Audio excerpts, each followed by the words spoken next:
অনেক অনেক সুস্বাগতম। তো বেসিক্যালি আজকে ব্লগটা স্টার্ট করছি আমি দুপুরবেলা থেকে। তো বেসিক্যালি যে এত সাউন্ড আসছে কারণ আমাদের পাড়ায় হচ্ছে তোমার দোল থেকে শুরু হয়েছে, দোলের 5 দিন পর্যন্ত হবে কীর্তন। গত 5 দিন ধরে আমাদের ক্লাবে হচ্ছে দোল পূর্ণিমা উপলক্ষে কীর্তন।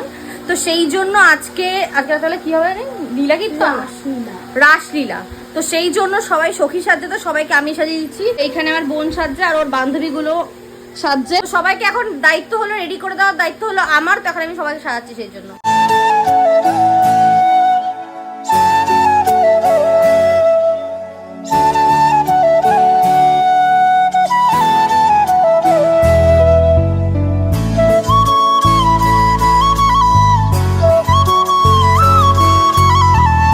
তো গাইজ এখন বাজে রাত 12টা আর আমি এখন যাচ্ছি ক্লাবের দিকে। আর দেখো ক্লাবের মধ্যে কত লোক এসছে এই রাস দেখার জন্য।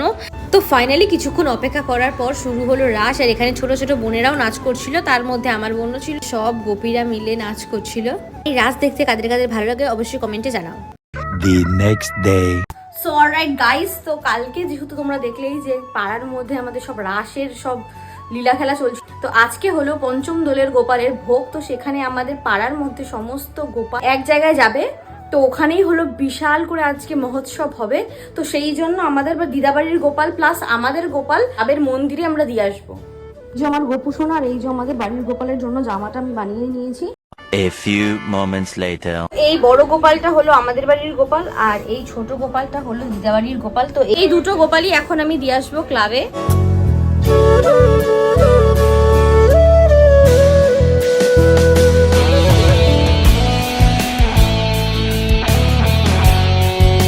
এখন চলে এসেছিলাম আমি ক্লাবে আর দেখো ক্লাবে কত কত কত গোপাল আছে। তো এই একটা বড় গোপাল,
গেছিলাম তো ঠাকুর দিতে আর ওখানে গিয়ে পুরো ভূত হয়ে এখন বাড়ি যাচ্ছি।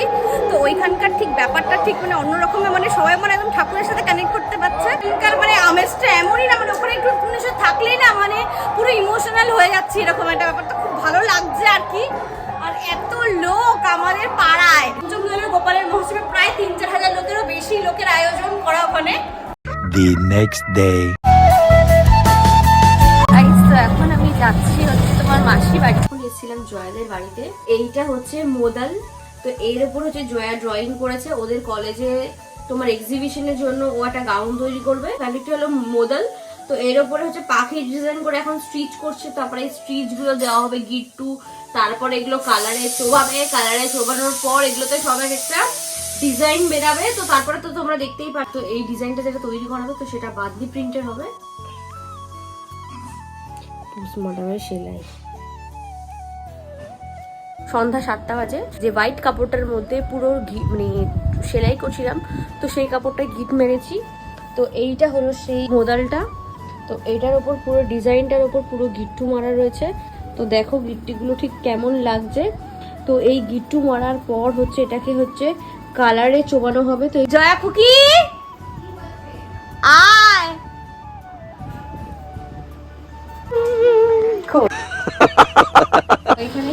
পাচ্ছিস? এই দেখো এটা করে এখানে দিয়ে দিল ঠান্ডা জলে, মানে নর্মাল জল, হাফ হোয়াইট থাকবে হাফ পিঙ্ক থাকবে। তো দেখো হাফ করে কালার কি করে করে। কুকি গেলে কোথা থেকে শিখেছো? কোথা থেকে শিখেছো? কোথা থেকে শিখবো, কলেজে পড়ি না। দেখো এটা অনেকটা ওলটা।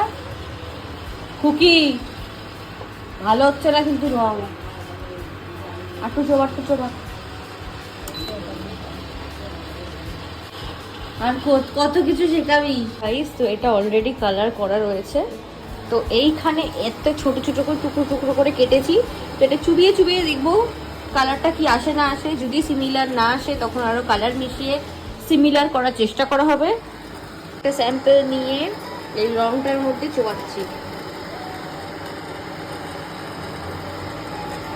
তো এটা মোটামুটি এসছে, আর একটু ডিপ আসা দরকার, তাহলে হয়তো এটার সাথে ম্যাচ হবে।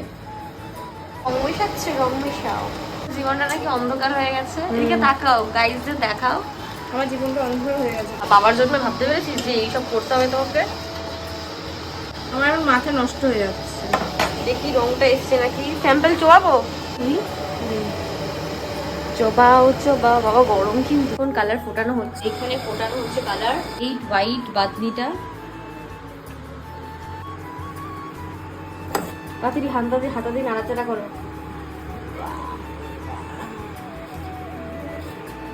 ব্যাস, এই রং চলে আসবে, তুলে ফেলি। তারপর রং করে দেখো গাইজ, এখন এই বাদনিগুলো খুলছি। তো এখানে দেখতেই পাচ্ছ এখানে আমি খুলতে গিয়ে ছিঁড়ে ফেলেছি। আর এটার কালারটা দেখো এরকম হোয়াইট কালার, কারণ এই গিট্টুগুলো দেওয়ার কারণ হলো যাতে এইখানে কালারগুলো না ঢুকতে পারে, একটা ডিজাইন ক্রিয়েট করে। তো এইটা হচ্ছে এটার ফাইনাল লুক। 2 hours later. এই দেখ পুরো পাখি উপর থেকে দেখাচ্ছি। এই ড্রেসটা হলো আমার মাসির মেয়ের কলেজের এক্সিবিশনে যাবে। তো সেই ড্রেসটা তৈরি করবো, ওর সাথে একটু হেল্প করে দিচ্ছিলাম আমি। এখানে মোটামুটি আমার এখানে হাতা, তারপরে এখানে এই কাপড়টা ঝোলাবো। এখানে আমি ফ্রন্ট পার্টের ওপরেরটা কেটে নিয়েছি, পার্টের জন্য কেটে নিয়েছি।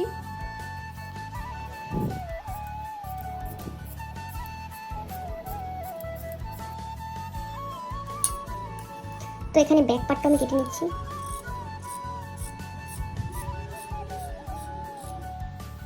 Two 2,000 years later.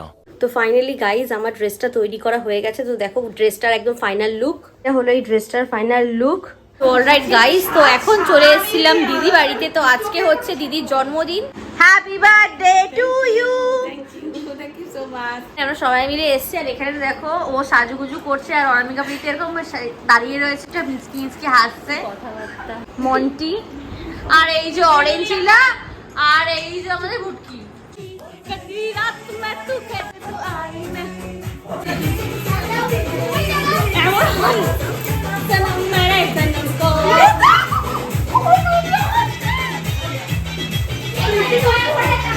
এখন চলে আসছে আমাদের কেক। এত সুন্দর, পুরো চকলেট সোমা লেখা।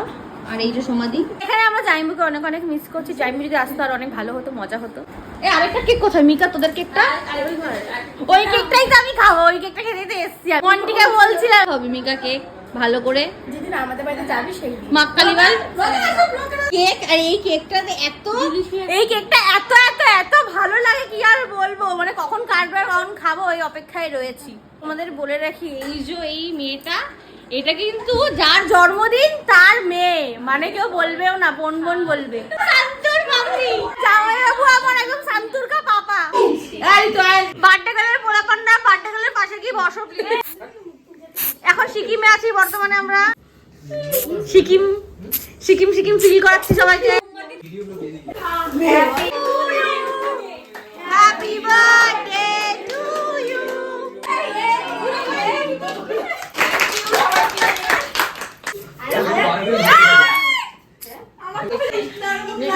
আজকের ভিডিওটা কেমন লাগলো অবশ্যই সবাই কমেন্টে জানাও। আর যারা চ্যানেলে নতুন আছো সাবস্ক্রাইব করে আমার পাশে থাকো, কারণ তোমাদের একটু সাপোর্ট আমাকে ভিডিও করার জন্য অনেক মোটিভেট করবে।